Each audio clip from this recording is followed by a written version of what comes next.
Help. Somebody please, my baby's locked inside the car. Those were the horrifying words that cut through the quiet Saturday afternoon like a knife.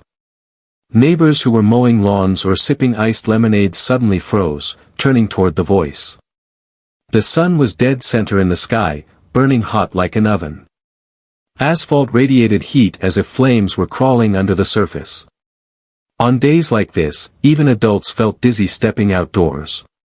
Inside that neighborhood lived a humble, responsible man named Daniel Brooks, a technician who worked long hours but always made time for the family he never expected to raise. His girlfriend, Maria Ford, had 2 young children of her own, including a 1-year-old baby girl named Lily. After Maria struggled financially, Daniel allowed her to move into his home. She promised it would be temporary. Daniel was upstairs, sorting laundry, and enjoying the house's cool air conditioning. Laughter from the children echoed downstairs. It felt peaceful. Nothing seemed dangerous. Suddenly, bang! Bang! Bang! Footsteps thundered up the stairs faster than Daniel had ever heard. His bedroom door flew open, and there stood Maria, hair messy, face pale, eyes bulging with fear. "Daniel," she gasped, trying to breathe. "I think I accidentally locked Lily in the car." For one silent second, Daniel stared. His brain refused to accept it. The word sounded unreal, like a nightmare you refused to believe. "What do you mean you think?" he snapped, voice trembling. "She's in the back seat," Maria cried, hands shaking. "I put her in the car seat. I was grabbing her bag, and the door locked on its own." Daniel's heartbeat doubled. His chest tightened. The car had been sitting out in the blazing heat for nearly 15 minutes. Babies don't sweat properly. Their bodies can't cool.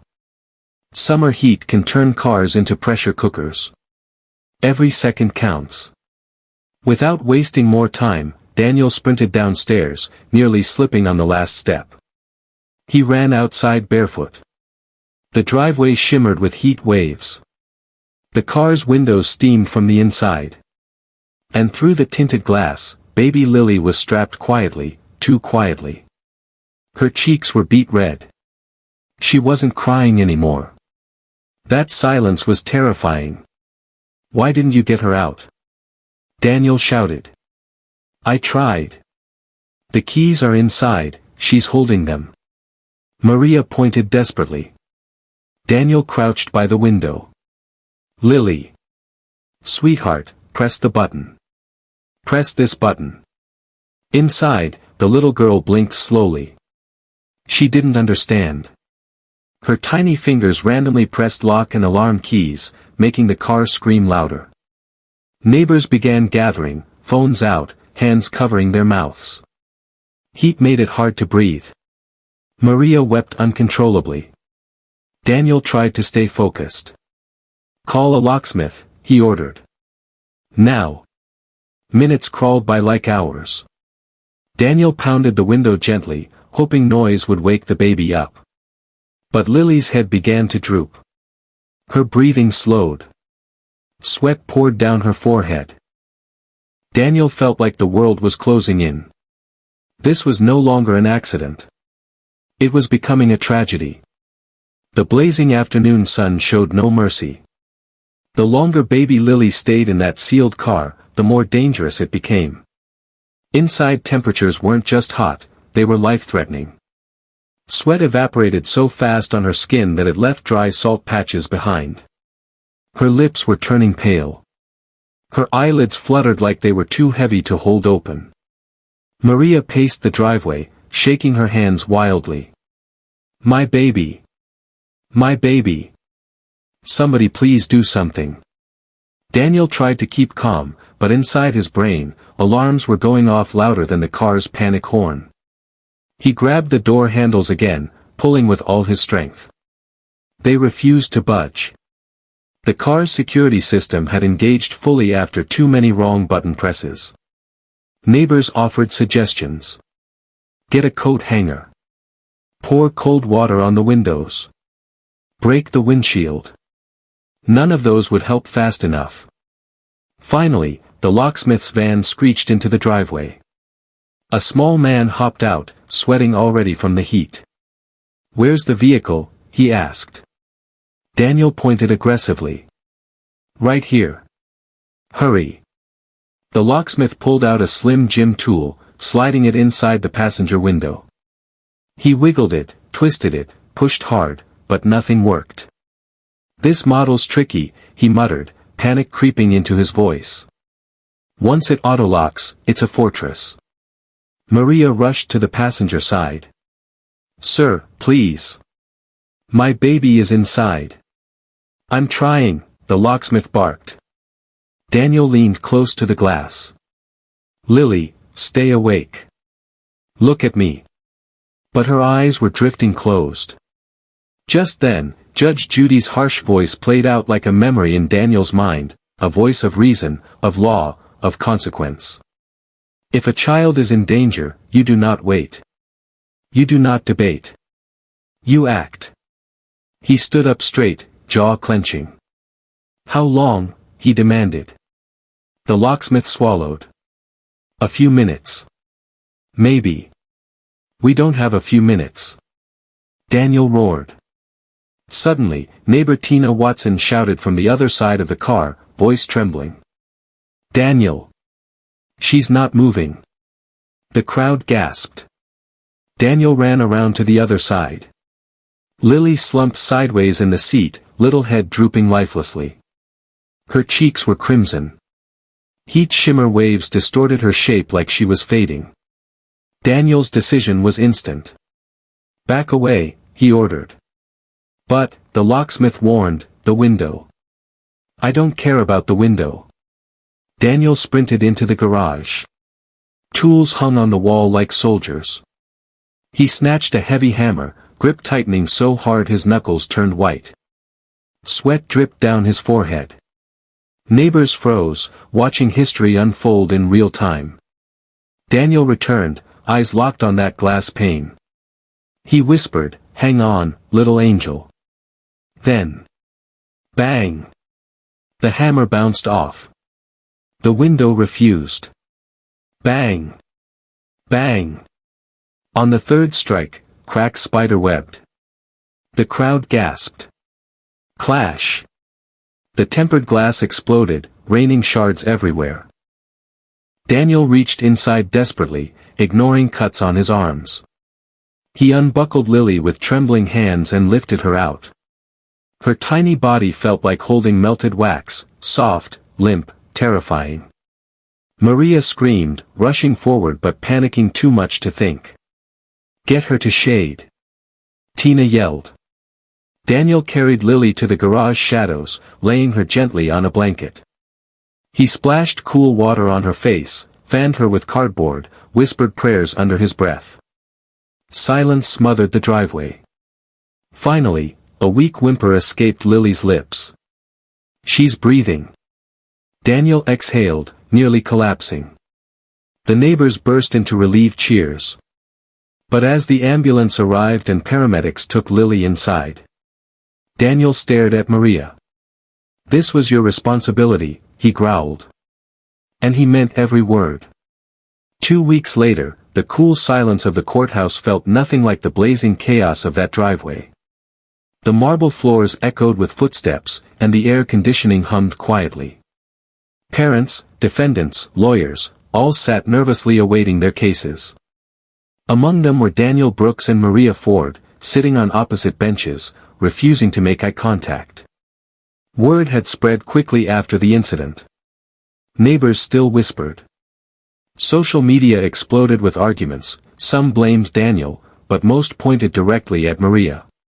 Now, damages to the car window and emotional trauma had dragged them into court. And today's judge was no ordinary judge. Judge Judy would preside. Her reputation preceded her, strict, sharp-minded, allergic to nonsense. The moment she entered, chatter stopped instantly.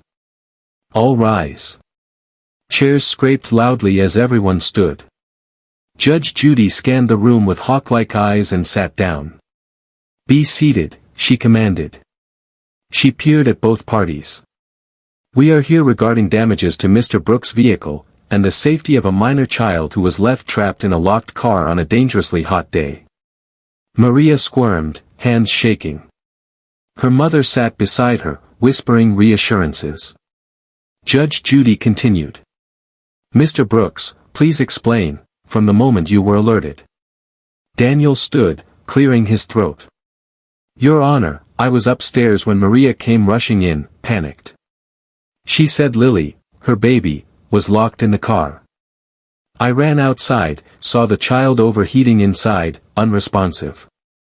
We attempted to call a locksmith, but it was too late. I broke the window to save her life." Judge Judy nodded slowly. "Did you ask the defendant to pay for the damages?" "Yes." She agreed at the time. Judge Judy turned sharply.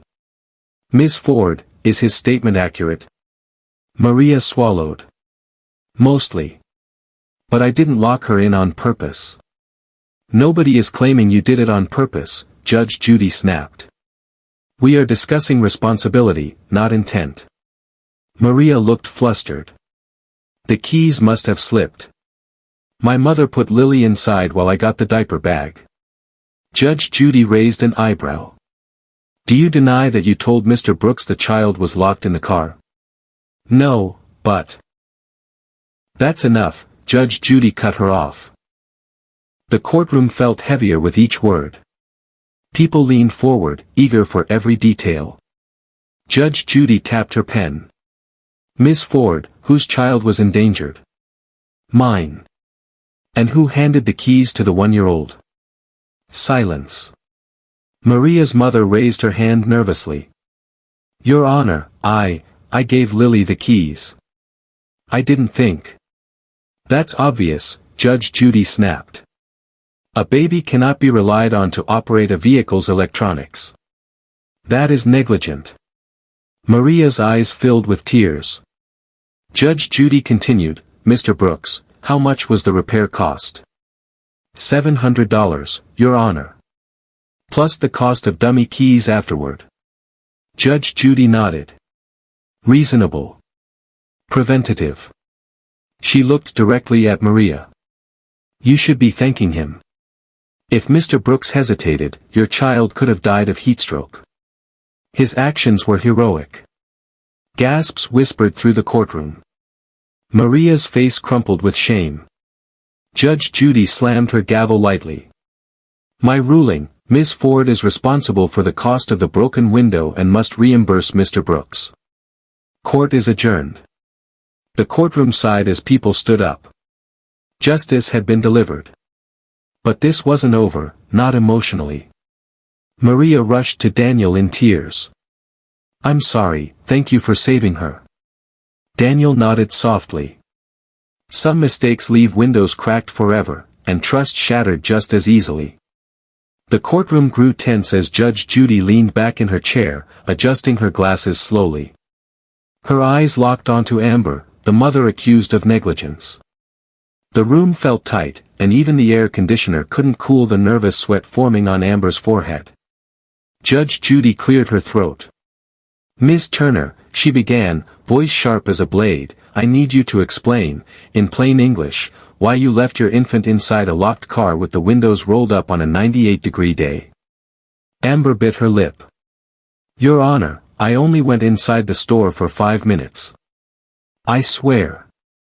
I underestimated the heat." Judge Judy slammed her palm on the bench. 5 minutes? Babies can die in 3. That's not underestimation, that's negligence. Gasps rippled through the courtroom. A mother in the audience held her child closer, whispering something under her breath. Amber tried again. "I left the air conditioning on. The car was running." Judge Judy raised a brow. "Really?" "Because the officer's report states the vehicle was turned off when they arrived. And the internal temperature was 123 degrees. Amber froze. Her lips trembled. I didn't know it would shut off automatically." Judge Judy leaned forward, voice lowering to something more powerful than yelling, disappointment. Ms. Turner, you didn't know because you didn't bother to check. You assumed convenience mattered more than safety. The quiet punch of her words hit harder than any shout could. Judge Judy turned to Daniel, the man who broke the window. He sat calmly, hands folded, though tension ran across his shoulders. Mr. Harris, she said, why did you act without waiting for emergency services? Daniel took a breath. Your Honor, I only had moments. The baby was pale, barely moving. I knocked multiple times, yelled for help, waited. I felt, if I didn't act, that child would die. Judge Judy nodded slowly. And did you benefit financially from breaking that window? No, Daniel said immediately. I didn't want money. I didn't ask for praise. I just wanted the baby safe. Judge Judy shifted her attention back to Amber. Ms. Turner, this case would not exist if you had acted responsibly. Instead, you're more upset about your car window than your child's life. Tears streamed down Amber's face. Her lawyer whispered frantic instructions, but she barely responded. Judge Judy raised her gavel. Here is my verdict. The courtroom fell silent. Mr. Harris, you acted reasonably under emergency doctrine. You are not responsible for damages. In fact, you saved a life. Daniel exhaled relief. Judge Judy continued, pointing toward Amber. Ms. Turner, you will pay for the window, court fees, and mandatory parenting classes. Furthermore, Child Protective Services will perform a wellness check. Amber sobbed harder. Judge Judy's voice softened, but only a little. This court values something simple: cars can be fixed, children cannot. When she slammed the gavel down, the courtroom erupted in murmurs. Mothers nodded. Fathers whispered agreements. Justice felt real. Daniel walked out humble, yet admired.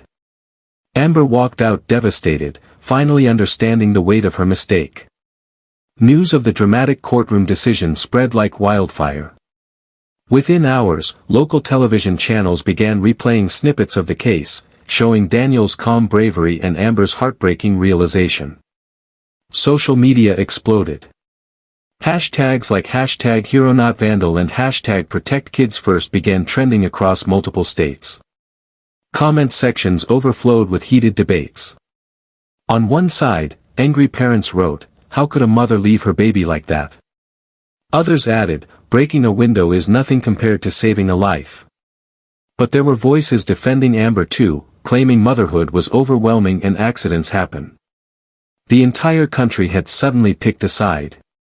Meanwhile, Daniel returned to his quiet job as a mechanic. His co-workers welcomed him like a celebrity, but he did not smile arrogantly. If anything, the attention made him uncomfortable. He wasn't seeking fame. He was simply someone who acted when others froze. That night, while sitting alone on his small apartment balcony, Daniel stared at the stars. He wasn't thinking about trending hashtags or applause. He thought about the moment the baby gasped for air, the color returning to those tiny cheeks. He replayed the scene, the panic, the pounding heart, the desperate swing of the tire iron. His hands trembled slightly. He whispered, "Thank God I acted in time." Across town, Amber sat in her home with her baby gently breathing against her chest. She had cancelled her work shifts, turned off her phone, and let the chaos of the world fade. That court ruling changed something inside her. She moved slower. She hugged tighter. She checked the car seat straps twice. She swallowed her pride. She whispered to her child through tears, "I'm sorry. I'll do better." Days later, something unexpected happened. Amber drove to Daniel's workplace. Slowly, she walked toward him, her arms clutching a baby carrier. Her eyes were red from exhaustion and regret. Daniel glanced up, unsure what to expect. Amber spoke quietly, voice shaking, "Thank you. I came to apologize, and to say you didn't destroy a window. You saved a life." Daniel didn't know what to say. He simply nodded. She continued, I was careless. And you were brave when I failed to be. Daniel replied gently, we all make mistakes. What matters is we learn from them. Amber wiped her tears and walked away, leaving Daniel deep in thought. Later that evening, Judge Judy recapped the case on her program. With her signature stern expression, she declared. Listen carefully.